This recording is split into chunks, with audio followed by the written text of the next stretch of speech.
G'day, I'm communications boosting speaker Michael Dodd, here to give you some guidance about giving great answers to tough questions in a crisis. What I say here will apply to the corona crisis and to any other crisis that comes up at some future stage in your career. Hopefully not that soon.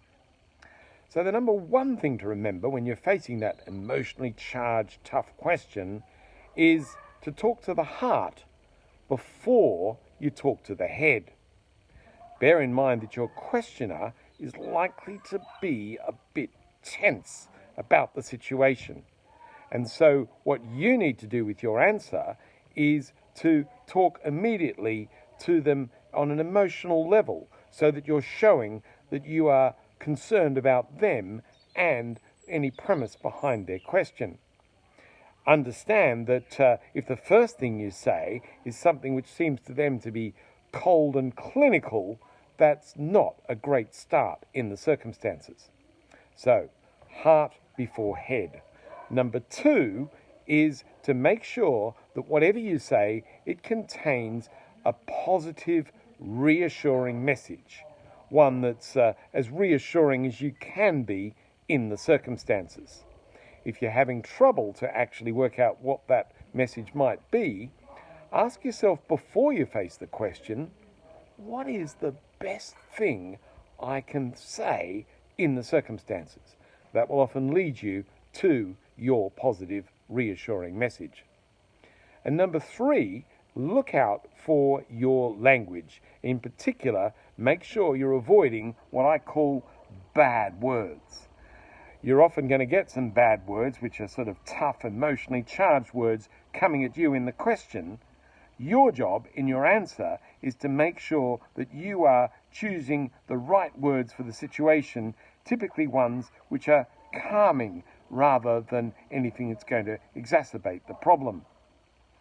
So, if you're interested in having a session to run through applying the principles I'm talking about here to your specific situation, or if you're running a business leaders group and you've got people around the table from a variety of companies with a variety of different problems, then that can be done, and it can be done remotely if necessary through Skype or Zoom, or can be done face-to-face when the time is right.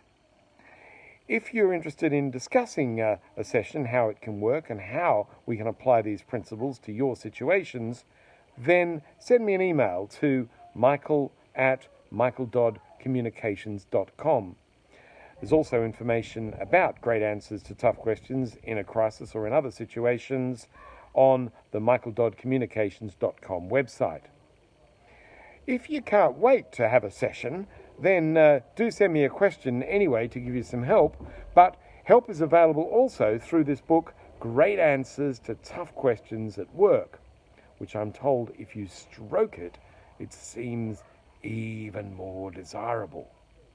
And if you're one of those people who likes to get your information through your ears rather than reading it, then the CD of the same, Great Answers to Tough Questions at Work, is available too.